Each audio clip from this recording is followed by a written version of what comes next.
Shields up, Gunbreakers. Burkan here coming at you with another video. Welcome back to Final Fantasy XIV, and today we're finally going to be talking about Shadowbringers and 14 as a whole. Now, before we begin, I would like to thank Square Enix for providing me with access to the game as well as game time so that I could play each of these expansions at my own pace and provide you guys with my impressions on each and every one of them. However, I would also like to say that the deeper I got into the whole Final Fantasy XIV story arc, the harder it becomes to kind of like isolate each individual expansion, because this is an actual story that is connected throughout all of the story arcs of this particular game, and they are much more meaningful than things that I experienced in previous games in the same genre. Whereas, while they still tell like an overarching story, a lot of the stuff that happens in expansion number 1 maybe doesn't matter at all for expansion number 3.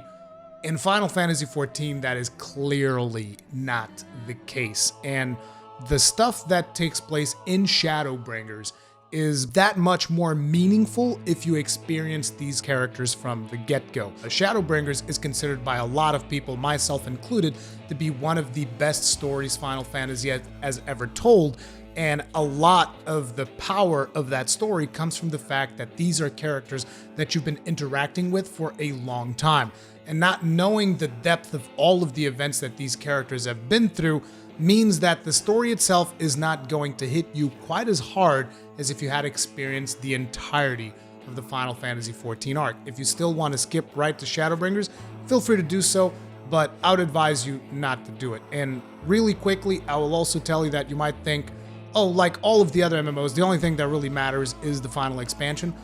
That is not the case in Final Fantasy XIV, because a big focus, at least for me, of the Final Fantasy XIV experience is the story itself, because it's just a really good story all around. Like, I cannot emphasize this enough. Not just Shadowbringers, also A Realm Reborn. And some people might tell you, oh, but A Realm Reborn's got a lot of like filler, and it's a bit of a drag, and it drags on. It's like, but it is worth it once you reach Heavensward, once you start experiencing the story of Heavensward that is made that much better by the events that took place in A Realm Reborn. And then you hit Stormblood, which personally I didn't like that much, but the ending bits of Stormblood, when you get to like the post-MSQ stuff, when Stormblood really starts kind of like kicking off into Shadowbringers territory, and then eventually you get the Shadowbringers and just like your mind starts blowing up from all of the shit that is happening, and all of this is made much more meaningful from experiencing the entirety of the story, and the content is not insignificant. And even, like dungeons, because you might think like, oh, but I'm gonna have a tough time doing these earlier dungeons. There's people running dungeons all the time in this game. The population is extremely healthy, and the dungeons are made relevant even in endgame, because there's this roulette system, and players are actually rewarded for doing lower level dungeons with meaningful rewards that impact their endgame characters.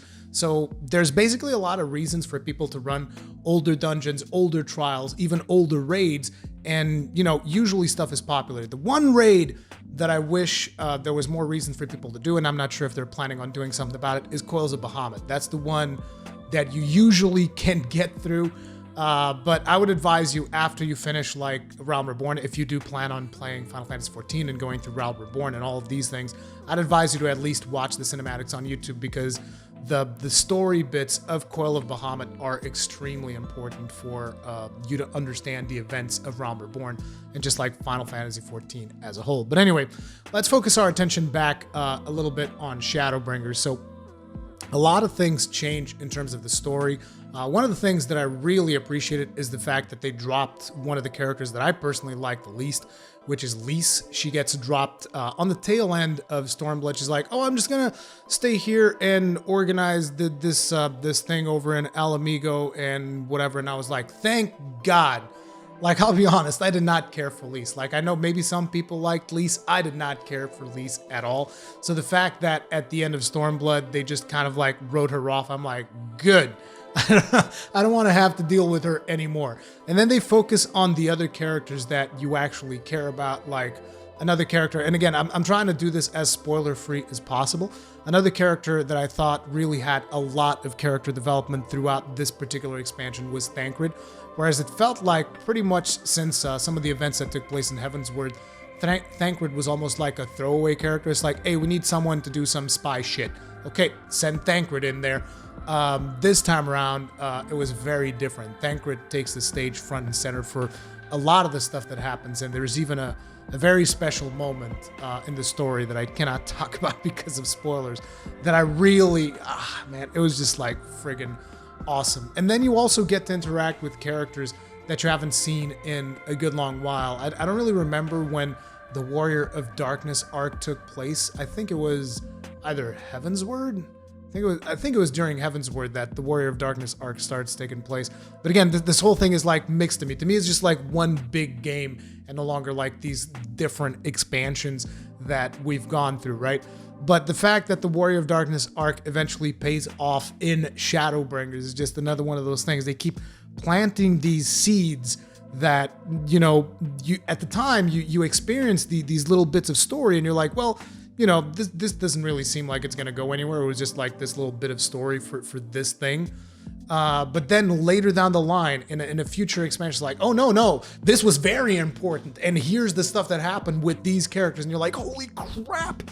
And to give you guys an idea, some of the events, the very beginning events of Shadowbringers and all the way through to the end, like some of the seeds that were planted were all the way back in Realm Reborn. In Realm Reborn, some of the characters you interact with in Realm Reborn, one character in particular that I can't talk about, is going to be like a main character in Shadowbringers. And I think that a lot of people will probably have even forgotten about him, but I think I got like, I don't know, 10 hours into Shadowbringers, and I was like, okay, this dude right here, this really important character, I know who he is, and they don't reveal his identity until like very close to the end of the game, and I was like, I know who he is, I know it, I remember because I did that thing. And for those of you that don't know, the way that I went through the game was like, okay, so I would do a Realm Reborn. After Realm Reborn, I would do all of the raids in a Realm Reborn before actually progressing into the MSQ for Heavensward. Then I did Heavensward, all of the Heavensward raids, and then I progressed into Stormblood. Then Stormblood, all the Stormblood. I did this all throughout. And right now, I'm finally actually caught up in terms of content. I just did the 24-man raid of Shadowbringers, which is friggin' amazing. It's really cool. And then I did the two raid tiers of the 8-man raid, which it was just like it was so cool because there's so many like references to Final Fantasy VIII, which was actually the first Final Fantasy that I've ever played, and just listening to those tunes, I was like, man, it just really put me in the mood every time I would go into that raid. Like, super cool. So I enjoyed the raids. I enjoyed the dungeons. The dungeons, by the way, of Shadowbringers, really, really cool. And here's another cool thing that they added in Shadowbringers, which is the trusts system, which basically is if you're the kind of person that does not like to play in a group setting, like if every time, because there are certain points during the story of Final Fantasy XIV, whether it's Shadowbringers or Heavensward or Stormblood, there's always going to be points in the story where you have to do dungeons. Dungeons are actually a part of the story. So in Shadowbringers, they put this system in that actually allows you to take some of the main story characters into the dungeons with you, as opposed to going with a group of players. Now, the group of players is still much more efficient at clearing dungeons. Well, most of the time, at least. Not always. But most of the time, a group of players will be the faster and more efficient way to get through a dungeon. But in case, for whatever reason, you don't feel like interacting with other people, you just feel like chilling out, and you don't want to have to, depend on other players to do a dungeon that you want to do, you can just take the trusts in there with you, which are basically like some of the main characters. Like, for instance, you can take Alphino, Alisaie, Thancred. You can take all of those into a dungeon, and they will fight alongside you, which was actually a really cool thing, because you finally get to see these characters, which you don't always see them in combat with you unless you're like in a scripted scenario or something like that. A lot of the times, just like for a little bit, they get to fight with you, but then, it's over. having them be able to fight with you alongside in a dungeon, I thought was really cool. Even if, like I said, they're not the best teammates. I mean, they're efficient, but they will never AoE, which is just like a big problem when you're just like pulling in a dungeon and there's a big AoE of mobs and they're just like slowly whittling them down one by one. But it is a cool solution, and it allows you to like level up your alts if you happen to be, for instance, a DPSer and you don't have any other people in a queue and you're just like stuck in a queue. You can take the trusts in and you can just do these dungeons regardless. Trials, on the other hand, which for those of you that do not know, Trials is like one boss fight usually with 8 players. Those still have to be made by players. It would be cool if they would implement some kind of like a trust system in Trials. I think that the problem there becomes that the trusts would probably have to carry most people through the trial, on account of the fact that if the trusts can't pull their own weight, the trial would be a complete nightmare to deal with. So I don't know if they're going to implement something like that later down the line, but you know, you still have to do trials with other players, so there's that. But overall, I felt like the pacing of Shadowbringers was much, much better, particularly when you're coming off of Stormblood, where I felt that the pacing was just like terrible. At the very start, at least, I felt that the pacing was really bad. Near the end, the pacing greatly improves, but at the very start of Stormblood, the pacing was terrible. I felt like the pacing of Shadowbringers, by complete contrast, was 150,000 billion times better. And the fact that basically you get to interact with each of the main characters on a very personal level in their, you know, these personal quests that they're going to be on during the story of Shadowbringers, I thought was really cool. It really fleshed out the characters. It really brings some of the knowledge that you have about these characters into the forefront, and it makes you understand what motivates them, what makes them tick, why are they the way that they are, and why they choose to do the things they do. And it's really cool. This is all made even better by the fact that I've instantly noticed improvements in the cinematic quality of the game, in terms of, like, you know, the cinematics that you see. They're better animated all around. The voice acting, there's more of it, like I said at the start of this video, at least I think, or it might have been a different take, but either way, the voice acting is fantastic.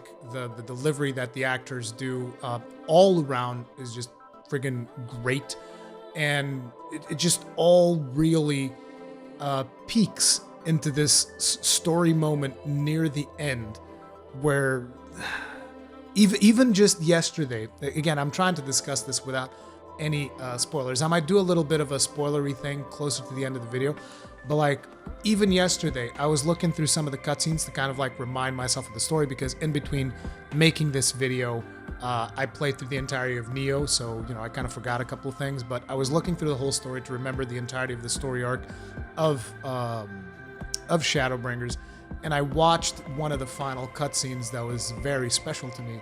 And even then, even after having already witnessed it and having experienced it, like, I could still feel the tears coming. I was like, oh man, this scene's just it's so powerful. And I understand that not everybody is going to connect with the game on the same level. So for some people, the story is going to be better. For other people, it's going to be worse.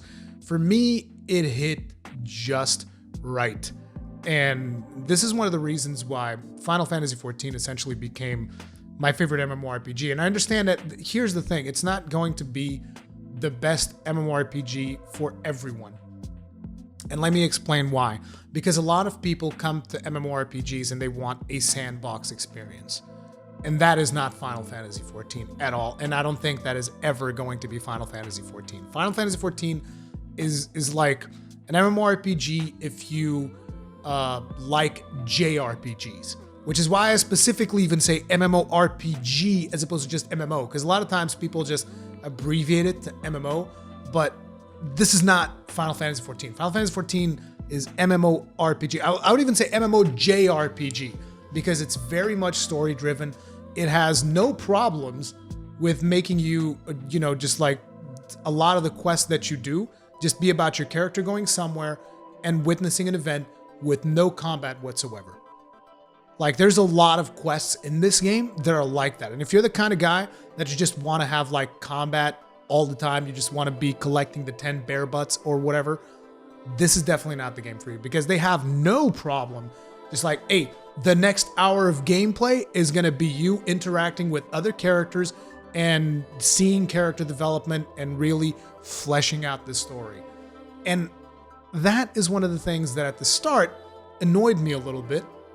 It annoyed me a lot, actually, I should say. And this is not about just Shadowbringers specifically. This, like I said, this video is about Shadowbringers, but also about Final Fantasy XIV as a whole. There were a lot of situations during 14 where I was like, oh my God, it's just talk, talk, talk. But the more you experience those things, the more you see the character development, the more you see how the story is advancing, the more you almost begin to crave those moments where it's like, oh yeah, yeah, yeah. So long as they bring voice acting. Because to me, it's very hard when the scene does not have voice acting. Not because I don't like reading, but because I streamed the whole thing and I'm expected to read it out loud. And that takes quite a bit of a toll on my throat, I'll tell you what. Like, I'm reading all of the text in Final Fantasy XIV, the MSQ out loud was insane. And this was one of the things that really turned me off of the Stormblood 24 man, because there was just like so much stuff. I was like, dude, I can't take it anymore. But yeah. Overall, the entirety of the arc itself is tremendously satisfying. Another thing that I've barely even touched on throughout this video is the music, and I feel like it really needs to be said that the music throughout the entire experience has been fantastic. Pretty much every time you hear the tune Answers, like most people that are into the story, like, you know, you start feeling tears swelling up in your eyes every time you hear Answers. You're like, holy crap, what's gonna happen now? Because usually Answers is played at very critical moments. But not just that particular tune, even though that tune became very special to me throughout all of the events that I've experienced in the game. The tunes that they play in Shadowbringers, which are much more like rock focused and guitars and shit like that, they just really gel with me, because I really like rocking guitars, and all of the remixes that they do of Final Fantasy tunes, and just like all of the music as a whole is fantastic. Like, particularly as it climaxes in that very last cutscene of Shadowbringers, it just blows you away. The music is also fantastic throughout the whole experience. In terms of gameplay, it's not a massive shift from the previous expansions. Naturally, there's some new mechanics in some of the raids, as well as some new mechanics in dungeons. Some of them I liked, some of them I didn't like as much. I never really particularly like mechanics that kind of throw you off of a platform and just kill you. Those are particularly frustrating for me. I don't know why. Probably has something to do with the fact that I'm very scared of heights. So whenever I'm forced to see my character fall from great height and die, it's very frustrating for me. But you know, you learn them and then you start avoiding them. It's not really a big deal. Naturally, you also get a new class with this particular expansion, which is the Gunbreaker, which interestingly enough is the class that I'm playing. Now, it's not necessarily because it's the last class to be added into the game. It's mostly because, like I've said, Final Fantasy VIII is the first Final Fantasy that I've ever played, and it was introduced to me by one of my cousins. And you guys will be like, how come you never played another Final Fantasy? My parents didn't believe in consoles when I was young, so they just got me a PC. That's the way that went down.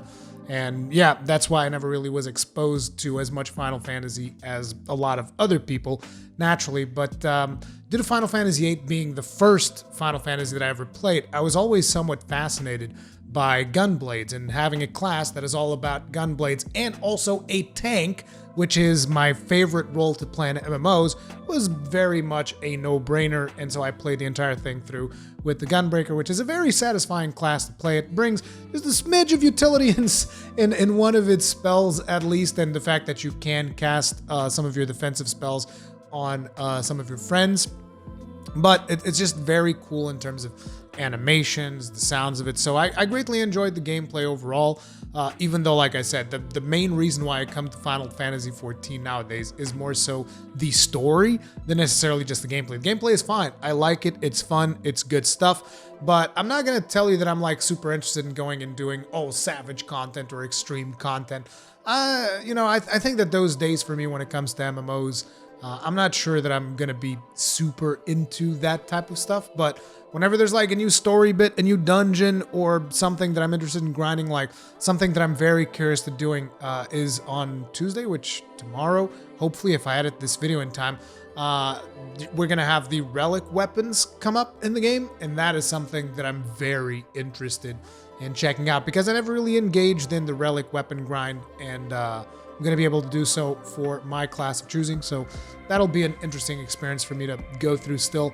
And yeah, at this point, I haven't done all of the post-MSQ stuff. As a matter of fact, right after I record this, I'm probably going to be playing through the rest of it because I'm very close to, I think at least my chat has been telling me that I'm very close to like catching up on everything because I did the raids, did all of the MSQ stuff, and I'm currently just, I already did the first dungeon of the post-MSQ stuff, so I'm very close to catching up in content. And yeah, that's another thing that I wanted to bring up, which is I've had a fantastic experience with this game, not just because, you know, I liked it and the gameplay is good and the story and all of this stuff, but also because I was exposed to the Final Fantasy XIV community throughout because I live streamed the whole experience over on Twitch.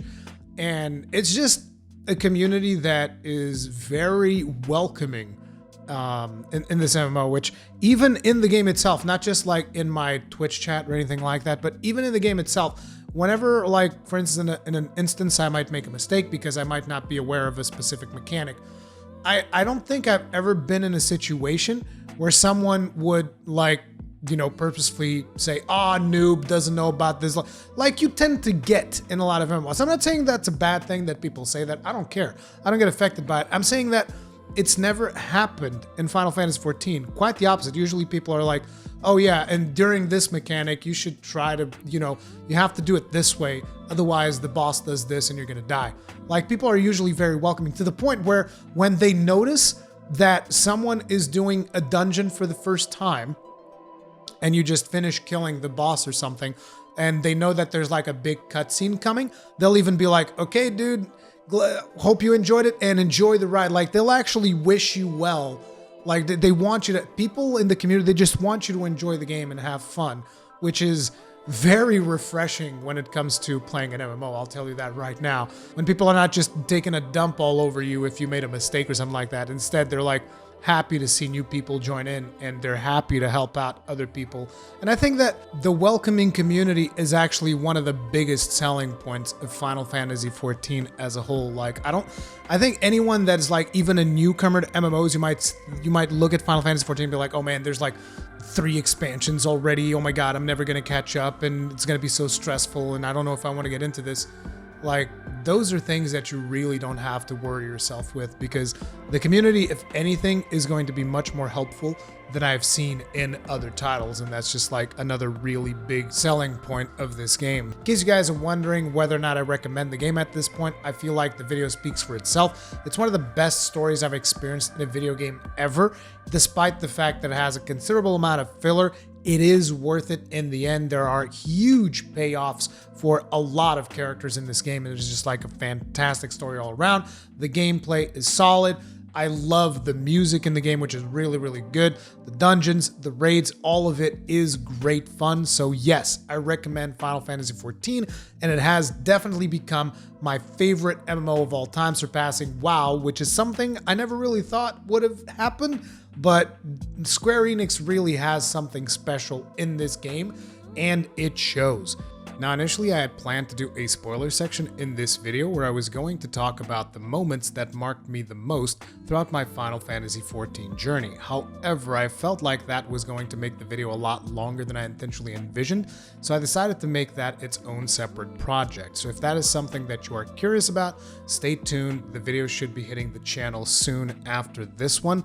But other than that, that is pretty much it for this video, and I do understand that a great majority of this video is extremely positive, that is because my experience with Final Fantasy XIV has been really, really awesome. Now, I understand that not everyone is going to have the same experience I did because, you know, I streamed the whole thing over on Twitch. I had a lot of people from the Final Fantasy community join in and give me tips on how to better enjoy the story, as well as kind of prevent other people in chat from spoiling the story to me. Like, it was a really fantastic experience all around. So it was maybe a little bit more ideal than the average player experience, but still that does not change the fact that I definitely think this is a worthwhile experience, even if you're someone that's not that into MMOs, just for the story itself. The biggest negative is the fact that, you know, during the story, throughout the different expansions and stuff, there is a lot of filler in some of these stories, but like I said, the payoff is more than worth it. But anyway, like I said, that's going to be it for this video. If you guys enjoyed it, hit the like button. If you guys did not enjoy it, hit the dislike button. Feedback is important. Feedback that you can also leave in the comment section down below. And as a matter of fact, please let me know, what is your experience with Final Fantasy XIV? How did you like it? Which one is your favorite expansion?